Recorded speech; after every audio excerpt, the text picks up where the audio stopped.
Se não formarmos homens enquanto fabricamos máquinas, fracassaremos na nossa principal tarefa. Henry Ford.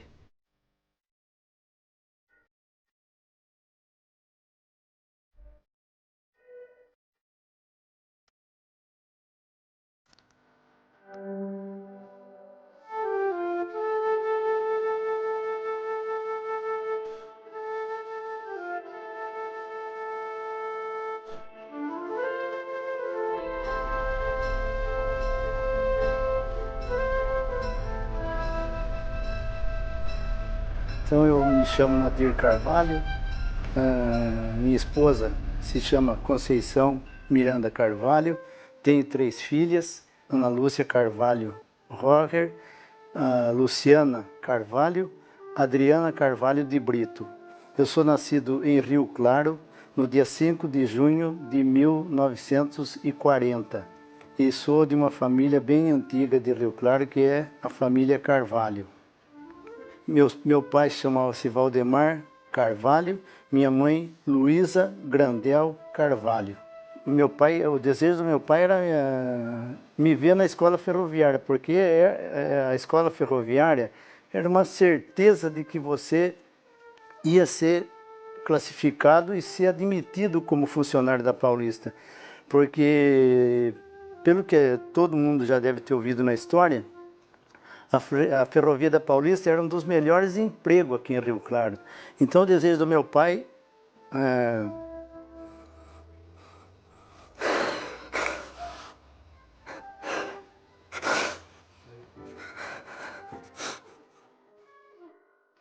me dá essa emoção, porque ele queria muito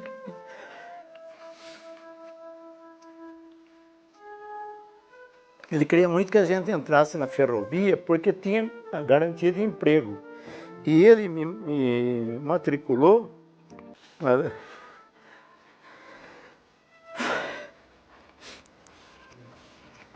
Eu lembro até hoje que ele me matriculou e ainda foi me esperar no portão para levar lá para dentro da ferrovia, para ir na escola. E o maior desejo dele era que eu entrasse. E infelizmente ele não soube que eu passei. Porque ele faleceu em 5 de janeiro de 54. E eu comecei na escola dia 1º de abril de 54. Então ele não... Não, ele não sabia, porque ele não sabia que eu tinha passado, né? Então ele nem soube que eu fui admitido na escola, que, como se diz, era o sonho dele, mas ele não conseguiu ver o sonho dele realizado. Sua mãe era viva? Não, a mãezinha era. A mãezinha que sempre lutou e sempre segurou as pontas, como se diz, né?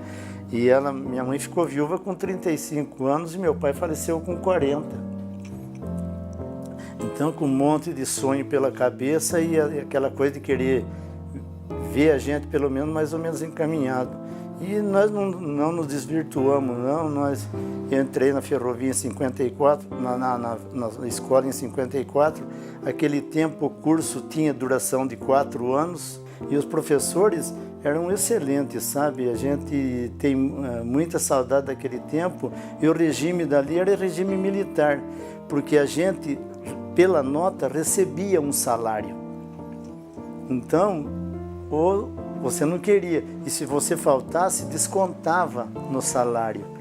E por isso que muitas peças que a gente fazia durante a série metódica, essas peças eram aproveitadas na ferrovia. Por isso que eu consegui me aposentar contando o tempo em que eu frequentei a escola. Então você entrava na escola, era como se você já tivesse a carteira profissional assinada. Era Escola Ferroviária Jaime de Ulloa Sintra. Jaime de Ulloa Sintra. Esse que era o nome original. Depois o Senai se interessou, porque o Senai já existia, mas não tinha a eficiência que a nossa escola tinha porque os alunos nossos, queiram ou não queiram, e isso, na época, os diretores meus sabiam, a maior parte dos ex-alunos eram instrutores deles, prestavam concurso e passava, era certeza que era admitido na escola. Aí o Senai fez um convênio com a Paulista, por isso é que passou a se chamar Escola Senai.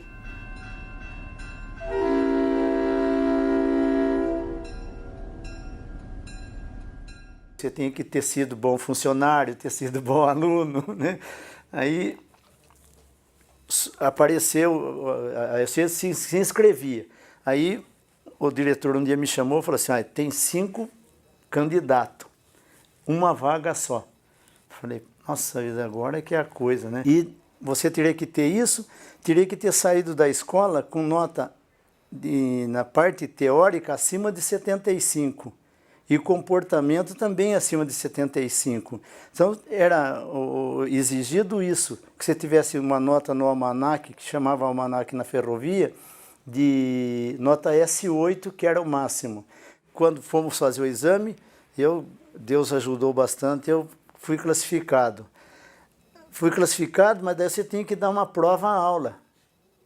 Aí formava uma banca, para você dar uma aula, para ver se você, além de você ter passado já, classificado, os 5, vamos supor, tivesse classificado, você teria que ainda, eles montavam uma banca e eles punham uma porção de aluno numa sala e você ia dar uma aula, por exemplo, eles escolhiam uma peça lá para você, falar assim, dá uma aula sobre como fabrica um martelo, que são essas ferramentas que a gente tem aí. Eu tive a vantagem de que, como eu já dava aula no treinamento, então eu não tinha medo de aluno, sabe? Então, a sala de aula eu dominava mesmo, não é dar uma de metido, essas coisas não, mas eu já tinha facilidade e gostava de falar com gente. Então, facilitou. Então, eu fiz um mural com pincel atômico e fui virando, porque chegou numa hora que o examinador falou assim, pode parar. Falei, nossa, acho que vai mandar eu embora já, né? Bom, aí falei, vou esperar, né? Aí quando terminou, eles têm uma caixa, não é do tamanho dessa, metade dessa, com uma porção de pecinha. Aí você ia, mas você não tinha desenho, não tinha nada. Era para você montar eu vou usar o termo, era para você montar uma coisa com aquilo dali. E você olhava, então você tinha que, é como se fosse um quebra-cabeça, mas tudo peça de metal, com rosca, com porca, com parafuso, para você montar, e tinha um tempo. Eu achei que aquilo lá era um monjolo, e eu fui montando, e no fim era mesmo, você virava uma manivela, batia um batedor para cá, um para lá, que nem uma gangorra. Aí não tem, como se diz, eles não tinham escolha, né? Ou eles escolhiam a gente, ou então não. E durante esse período que a gente tinha os alunos, você tinha que dar aula prática, tinha aula teórica e depois do almoço a aula prática. Aí quando começou a desenvolver bastante essa parte de treinamento, Rio Claro se tornou conhecido no Brasil inteiro, porque nós recebíamos cada 3 meses 30 alunos que vinham de todas as ferrovias do país. Eu ainda tenho amizade com gente do Ceará, de Minas, do Mato Grosso, que a Noroeste entrava por lá, da Sorocabana, da Mogiana, todos fizeram treinamento de freio, porque o único que tinha uma equipe especializada e se dedicava a essa parte era Rio Claro. Porque nós recebíamos assistência direta da Westinghouse, vinham uns engenheiros de lá e tinha os tradutores daqui, que eles vinham para eles ministrar as aulas para a gente, depois a gente ministrava para os... E isso funcionava aonde ainda? Paulista? Era Paulista de Estrada de Ferro. Ainda era. Depois que foi mudando e houve a encampação, né? que eu lembro bem da primeira greve, eu participei com um mês, tinha um medo de ser mandado embora, porque um mês de serviço, uma greve, foi uma das primeiras... O movimento operário era forte. Era. E Foi essa greve? Em 58.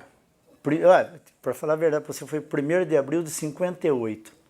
E a gente tinha um medo de ser mandado embora, mas você não podia entrar, porque formavam aqueles piquetes na porta, sabe? E não deixavam. E tinha aqueles mais determinados, passavam graxa no trilho, sabe? Então o trem não andava, porque passavam mesmo nas curvas aí perto de Batuvi, os caras iam com tambor de graxa e enchiam a linha de graxa. Então tudo isso eu assisti, sabe? Acho que foi a primeira greve.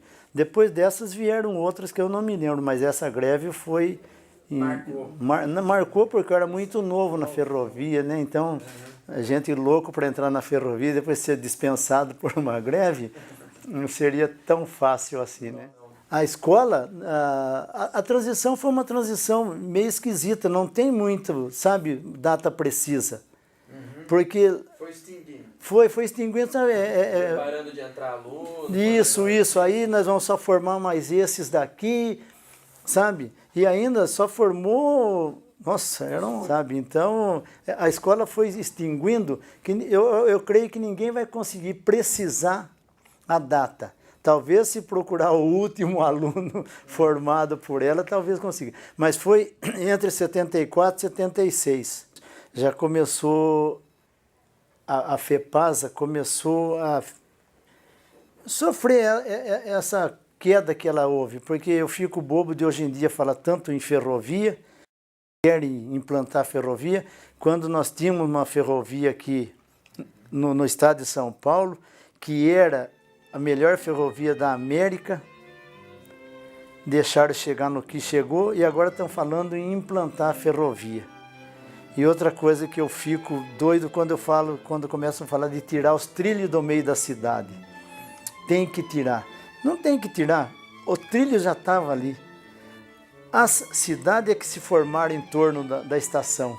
Então primeiro tinha o trilho, uma estaçãozinha, já vinha uma pessoa, já fazia um hotelzinho para os viajantes.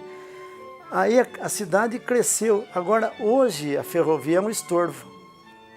Quando, na realidade, não tem cidade que não tenha trem no meio dela. Porque as cidades nasceram em torno da estação. Os vagões que tinha vagão aqui que era filetado a ouro. Sabe?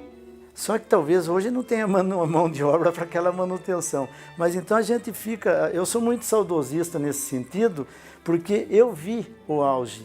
Eu vi Paulista, Companhia Paulista e depois vi FEPASA. Então eu vi totalmente a diferença, inclusive de comportamento dos funcionários, a gente observou. Queira ou não queira,